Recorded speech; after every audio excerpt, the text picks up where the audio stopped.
Kusama. So, Kusama is been languishing a little bit in terms of price action. Now, we have an inevitable upgrade to the Polkadot ecosystem and everything to do with Polkadot and the development that's coming. Polkadot 2.0 is on the horizon now.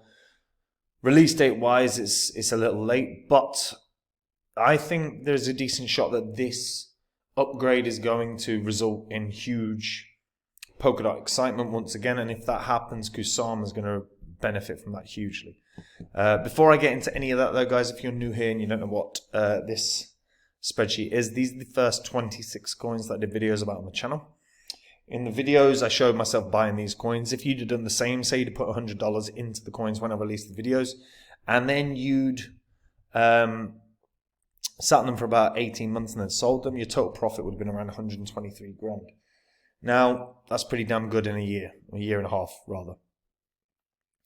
Now, I don't share my coins on YouTube anymore, but I do share them on my website, which is copymycrypto.com. So if you were to join today, you'd be able to see my entire portfolio. Whenever I find coins that I'm going to add to my portfolio, I let my members know what coins I'm going to add, what price I'm going to buy them at, and what percentage of my money I'm going to put in. My members can copy along exactly. That means they make the exact same money as me, but they don't have to do any work at all. And if you go onto the site, you'll see what the members have earned, along with things I've said in the past, the successes that we've had, and it's all public record. You can verify it all. We've had the halving. Bitcoin is primed and ready to pump. Like might have a week or two of downturn or sideways action. So if you haven't got your portfolio sorted, now is actually the time. And if you go to copymycrypto.com, if you read through the entire site and see what's happened, I think you'll realize it's a service that you should try out, guys. Now, Kusama. So first of all, look, Kusama is, like, price action wise, has been really crap. Dropped to like levels of $16. I think best rally it did was about $55. So 3.5x or so. Not awful, not good, not great, but better than some of the coins in this market. Now, Kusama is the canary network of Polkadot, right? It's the wild cousin. That's how they describe themselves. It's the experimental blockchain. And the idea with Kusama is that you test on Kusama, and if your project can handle this,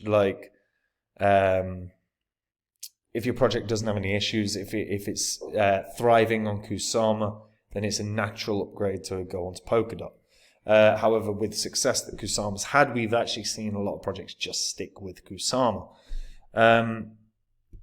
And look, again, they run the same situation as Polkadot in the sense of there's a bunch of parachains. They have a certain bond requirement in terms of how much is going to be locked up for for a couple of years.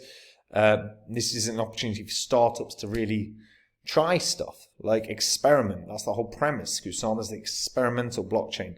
Now, that runs certain risks as well. We've seen experiments fail, not necessarily Kusama-based ones, but like Yam is a very good example of a crypto project that was openly explained by the developers. Look, this is an experiment. This can go wrong, and when exploits were found in the system, it did go wrong, and $500 million was lost in under 24 hours. That was a project that I really highlighted, guys. Be careful, remove your profits.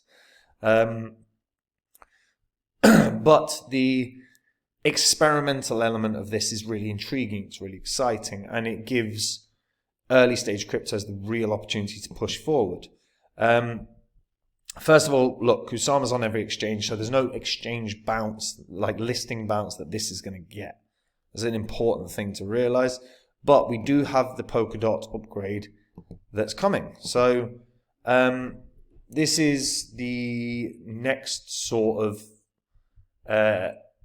element of what we're going to see from Polkadot. So before we get the history of Polkadot is fairly obvious. Gavin Wood's the founder. Gavin Wood is one of the co-founders of Ethereum, so really strong, really strong background for the creators of this project. And yeah, Polkadot 2.0 is on the horizon. So if we actually get to the point, might as well just scroll, right? Polkadot 2.0. So in Polkadot, Decoded, which was the sort of like conference effectively that was held in June, Gavin Wood shared a new vision of the Polkadot network. The amount of dot needed for extended periods could be prohibitive for smaller or newer projects, limiting their ability to participate in the ecosystem. He highlighted the inefficient resource utilization, economic constraints, and challenges in long-term planning. This is all very real problems that projects can face, especially when you're a new project. So the renewed vision is this. It's a platform that provides a secure block space rather than secure blockchains. It's a platform to build applications, although Polkadot facilitates building chains. It's enabling utility through applications for users is its core objective, rather than the chains themselves. Providing continuous core time. So basically, your like Polkadot as it is in and of itself is your general purpose solution, and to become a supercomputer where multiple cores operate in perpetuity and on a consistent basis in parallel. This, again, in theory, should provide way better scenarios for developers. So in Polkadot 1.0, each core allocated to parachain produces a block every 12 seconds, regardless of network requirements and demand. To achieve full efficiency, the cores need to be optimized for maximum usage regardless of parachain. So the idea is in Polkadot 2.0, the cores are utilized as a homogeneous resource, allowing for a single core or even a single core time to provide computation to multiple parachains together. This obviously eliminates potential downtime, and this core generalization at the scale should lead to efficient resource usage. As a result, you should be able to see multiple different cores that can run at once. You can also see multiple dApps that will inevitably then be able to run without necessarily having to create a new chain to run it. They're also looking at sort of improving their core agility. So slot auctions in Polkadot 1.0 prevented the network from leveraging their agility by limiting the cores to a single parachain. So the new vision replaces slot auctions with core time marketplace, where core time is commoditized, and they will tokenize core time, enabling its trades such that any parachain in need of more core time can buy it from Polkadot or other parachains with excessive available core time. Again, kind of a novel solution, and very possibly a very, very clever solution.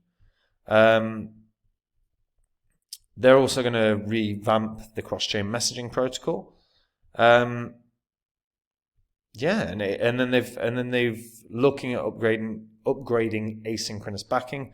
So this is in an effort to further improve the efficiency of the Polkadot network by loosening the rules that define how they commit to the relay chain without sacrificing security and resilience. So again, this will be done in a way in which parachains no longer are limited by the throughput of the relay chain. They can pipeline blocks, so that should increase scalability. And the ancestor relay chains, blocks with no links to a particular parachain, are still good for proposing new parachain candidates, so network resource usage is improved. This, as an evolution of the architecture, should, in theory, cause surge in development. The question is obviously, does it? However, as of right now, look, the reality is like development on Kusama and Polkadot is still pretty damn good. Like when you compare against the crypto projects that are the most developed, they're up there.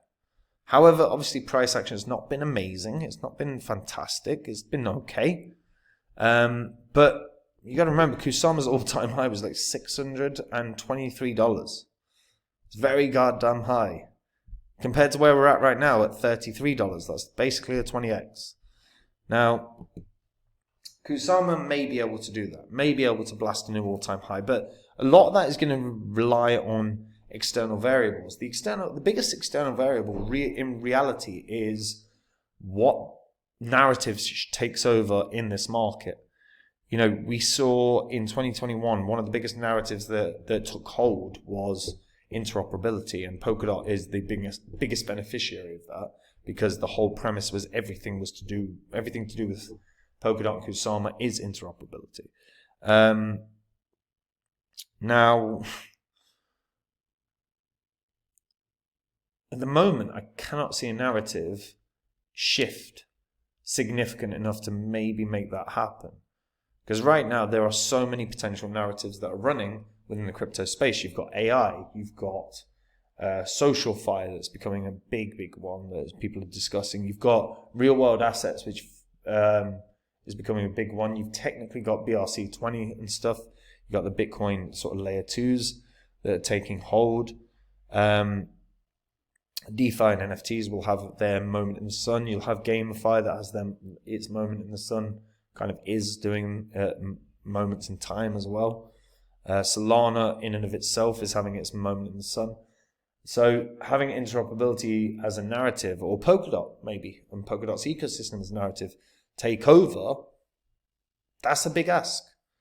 So, and that would have to happen because I think Kusama can run up to about $500, but I would not say that's going to happen unless there is a big narrative shift towards interoperability once again. If we see that combined with a real surge in development and improvement in the architecture when Polkadot 2.0 comes to fruition, maybe Kusama can hit $500, but that's probably the max I think this is hitting at the moment. And Polkadot, look, is one of the most invested in projects by VCs. It had a huge narrative behind it in 2021 and 2020. We're far away from that right now. So a shift is required for this to go to new highs. I think it's going to struggle for new highs. $500, like I say, I think that's probably the max it reaches. It wouldn't shock me to see it only run up to $300, maybe even to $200, to be honest. Because as well, price action has not been kind to Kusama really so far in the past 6 months. Yeah. But let me know what you guys think about this in the comments down below. Do you think Polkadot 2.0 is going to be the innovation Kusama needs to kick on in terms of price action? Or do you think interoperability as a narrative is just not going to take hold in this cycle? Let me know what you think in the comments down below. And guys, if you want to make the same profits as me in this bull cycle, you can do. All you have to do is head over to copymycrypto.com, which is the site I run where I share my entire portfolio with the members. Anytime I find coins that I think are going to make me a lot of money, I jump onto my site, tell my members the coins that I'm going to buy, the profits that I think they can have, the price that I'm buying at. Members can copy along exactly. There is no work at all for the members. And if you go onto the site, you'll see what they've made. There's a reason that there are thousands of members on the site, and that is the reason. Making great money in crypto without having to do any work. If you've not got your portfolio sorted, now is actually the time. The markets are hot right now. We've got a bit of sideways action for now, after the halving, while things settle down. But sooner or later, the market's going to start pumping once again. And if you're not happy with your portfolio, not sorted with it, read through copymycrypto.com, see its history, see what the members have made. Because if you've not tried the service out yet, now is the time to try it before everything starts running to new highs. And that is it from me, guys. Have a good day. Bye-bye.